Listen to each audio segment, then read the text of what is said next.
So mga paps, testing tayo ng ating naririnig. So pero ikakabit ko na to. So inon ko na yung meron tayong na-discovery na kung paano gamitin. Ikot ko lang to, medyo paikot ang camera. Yan. Okay. So meron tayong na-discovery na ayan, nakita nyo, malayo ako. Bubulong-bulong lang ako. No? Makikita nyo naman kung nasan ako, gano'ng kalayo. So, yun nga, meron tayong na-discovering microphone na pwede natin gamitin sa X2. So, hindi ko lang po alam kung uubra po sa ibang Insta360, but so far hindi ko pa nasusubukan din gaano katagal ang connectivity nito o bibitaw din, no? Pero mamaya ipapakita ko sa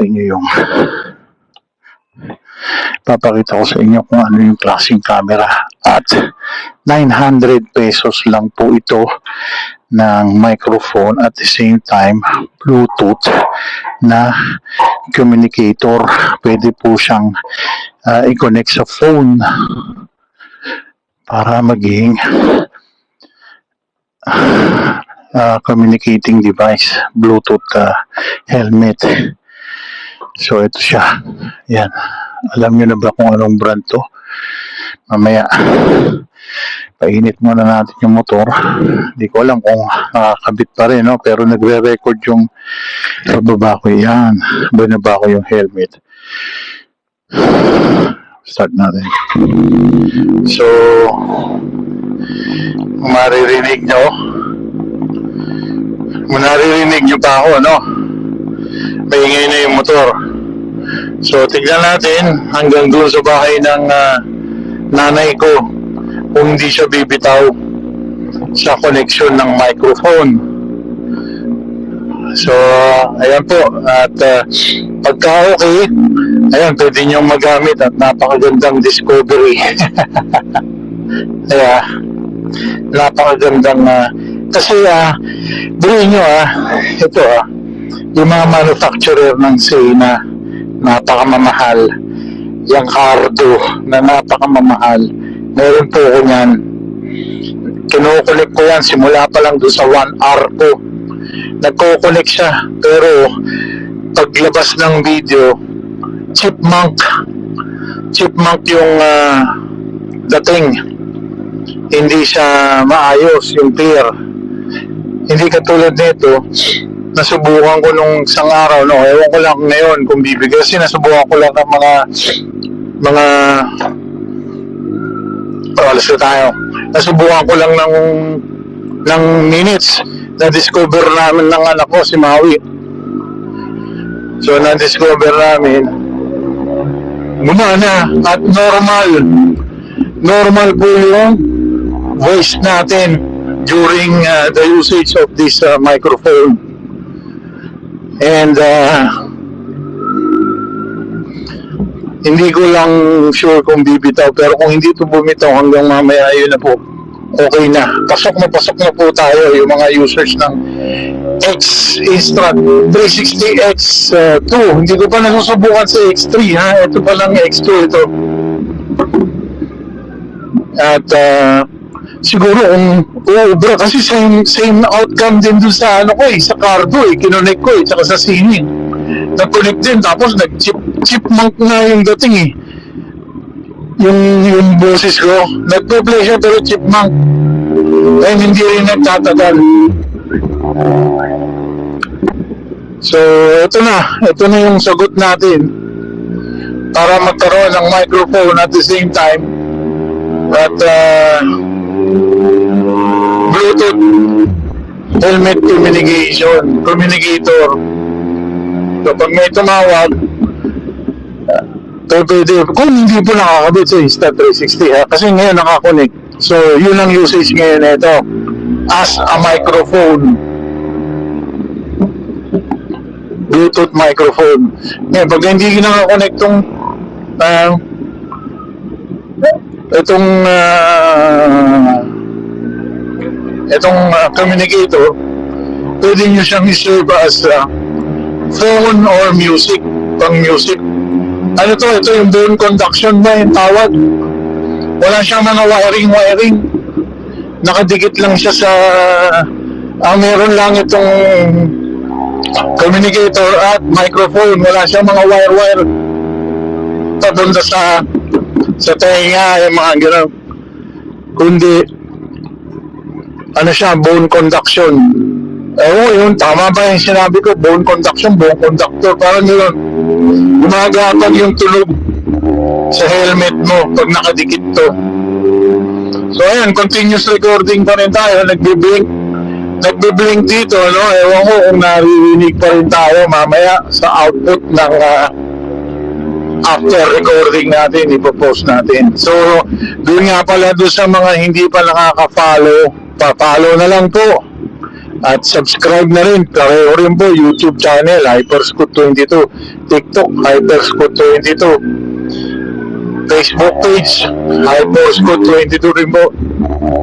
So, yan, hindi na ako mag-i-edit at tuloy-tuloy na rin ako magsasalita kung makakapagkwento-kwento pa habang ganado tayo magsalita. So, ako nga pala si Hyperscoot22. Mahilig ako sa motor since bata pa. At yung mga stand-up scooter, kung makikita nyo, marami rin akong collection. Yung Bobit na tinatawag natin, 50cc, 2-stroke stand-up scooter. And bago din po lahat, shoutout nga pala sa mga scooter groups nga, GoPed Nation, GoPed Philippines, and Southped Community, at San Pedro stand-up scooter, at mga stand-up scooter Philippines, mga China Ped, mga yan. At sino ba? Sila, si Packing Tape, kamusta? Ayan, yung mga tropa natin, sila Igit, Galuriam, si Ratbo, yung mga, sino ba? Basta't mga hindi ko nababanggit, shoutout sa inyo, ha? At maligayang Pasko sa inyong lahat, pati po yung grupo nating sa Big Bike, ang Motomaniacs. Shoutout po sa inyong lahat, ang Club R. Shoutout din po sa mga member ng Club R. Mabuhay po kayong lahat. Ay mga yan. Chat sa yung mga supplier, vendor, seller. Ayan po. Shoutout po sa inyo. Maligayang Pasko sa inyong lahat. Bomba daw bomba, sabi ng bata. Bomba naman. Yan, so yan, kung naririnig nyo kati ng ulo, minsan nararamdaman nyo ba, ito, kati gustong kamutin pero hindi makamot. So nandito na tayo sa kanto ng Pasita. So ayan, tuloy-tuloy pa rin ang recording. At sana okay. And makikita natin. And ano pa ba? Nga pala, binibenta ko itong Z1000 ko. Meron din po akong MT-09. Medyo pamalit lang tayo. Pamalit ng panggastos, ginastos. At kung nalalaman nyo po ako po ay na-angioplasty last 3 weeks ago. Yun po ay nakukuha sa mana, sabi ng doktor, at sa mga kinakain nating mga taba, alat. Ayan, lalo na nagkakaedad na.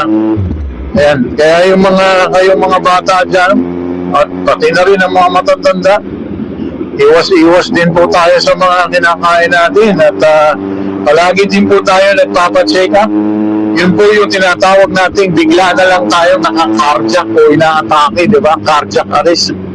Yun po yung sinasabi ng doktor na walang bangungot. Yun po yun. Minsan di ka nagigising. At minsan na-atake ka na lang anytime. At sa kagandahang palad, na-detect po agad sa atin bago mag-epekto yung gano'n. Dahil meron po tayong yearly medical examination. So, dun sa inyo na walang yearly medical examination, konting pagkagastusan lang naman, magpa-check up po kayo para na monitor po yung health po ninyo. Malaking bagay din yan. Siguro kaya nga sabi ko nga sa pamilya ko, puta, mga pamilya ko, utol ko, cardiac, 26 years old, tatay ko, 70 plus years old, tito ko, 70 plus, tito ko din, ganun din yung isa, 70 plus, cardiac din, puro mga cardiac kami. Siguro nga, lahi at isa pa, hindi na detect nga biglang tinatamaan na lang. Sabi ko nga sa sarili ko, in-estimate ko yung sarili ko, naku, ganun lang yata lifespan ko kasi pamilya ko ganun. Pero sa tingin ko, mukhang na-break ko yata yung sumpa. Dahil ang dahilan yung ganun. So far, naagapan ko at nakita. So, na-angioplasty tayo. So, search ko sa Google kung ano yung procedure na angioplasty. Sa akin, pinadaan dito sa kamay, sa wrist. Pinasukan ng wire mahaba papunta doon sa baradong agat, binombahan, nilagyan ng lobo, pagkabuka, nilagyan ng stents o yung mesh net para bumuka, humarang na. So, ganun yung procedure. So, anyhow, so sana may ilaw pa rin ang ating Insta360 to give you an update. Ewan ko lang kung tuloy-tuloy pa rin ang microphone natin. Naway sana tuloy-tuloy para magandang magandang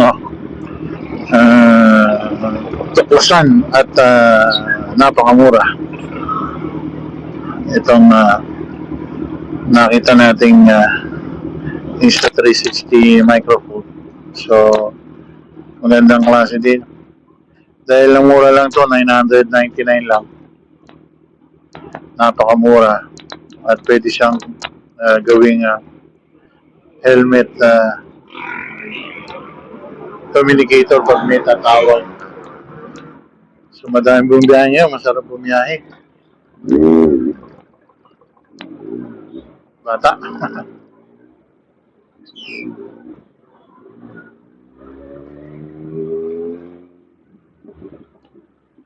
Hello. Hello sa inyo.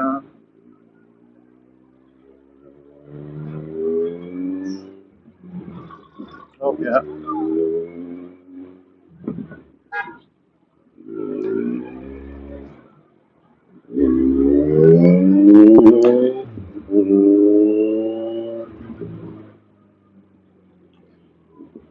So, maligayang Pasko po sa inyong lahat. Siyempre, ang una nating tatandaan ng Pasko ay sineselebrate natin dahil yan po ang kapanganakan ni ating Panginoong Jesucristo. So bilang Katoliko, yan po ang paniniwala po natin. So doon sa mga ibang relihiyon, at nire-respeto rin po natin yan kung ano ang paniniwala nila. At yung iba po wala kasing Pasko. Okay? So yun lang po. At nagre-recording pa rin. Yan, to give you an update. At sana tuloy-tuloy pa rin ang ating communication.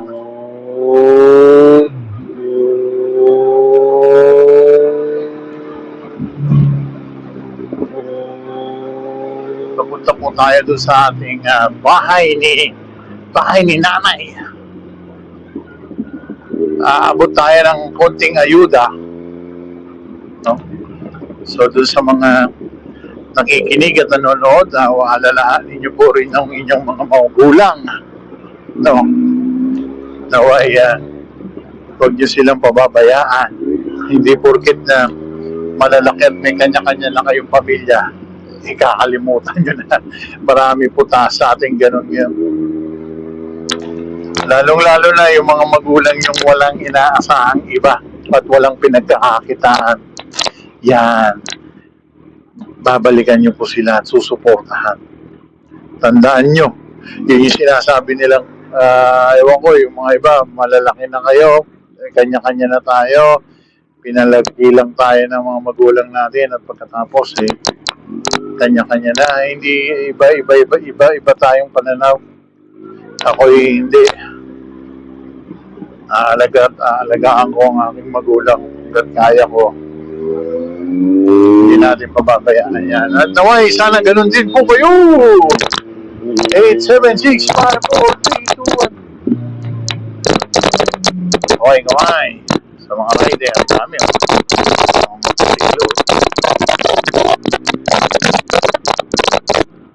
Mga pauwi. Ano.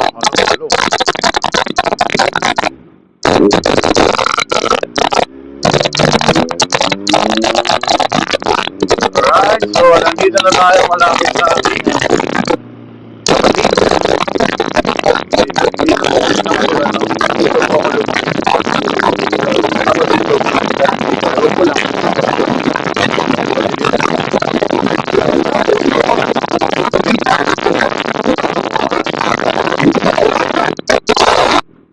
natin muna. Alright. So, ketchup.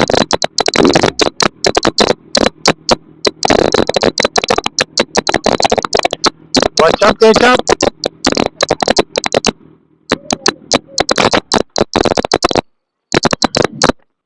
Tol, sinusubukan ko yung ganito natin. Ewan ko lang kung naririnig ngayon dito sa 360. Kasi lahat sinubukan kong microphone, yung mamahalin, yung Sena, yung Cardo, 15,000 lang isa. Kumukunik pero ang tulog niya, chipmunk. Ito, tag na 900. Yung bili natin, yung binigay ko sa'yo. Nasubukan ko nung isang araw. Tangina, normal yung recording. Normal, naririnig ako. So, hindi ko lang alam ngayon. So, ngayon, binablog ko para ma-share ko pagtapos. Papakita ko sa nila. I-send ko yung mga link kung magkano ko binili. So, ayan, mga kaibigan. Ito po si McCoy, ang aking kapatid. Meron po yung CBR 1000. Kaway-kaway ka muna. Yeah. So, babush. See you mamaya.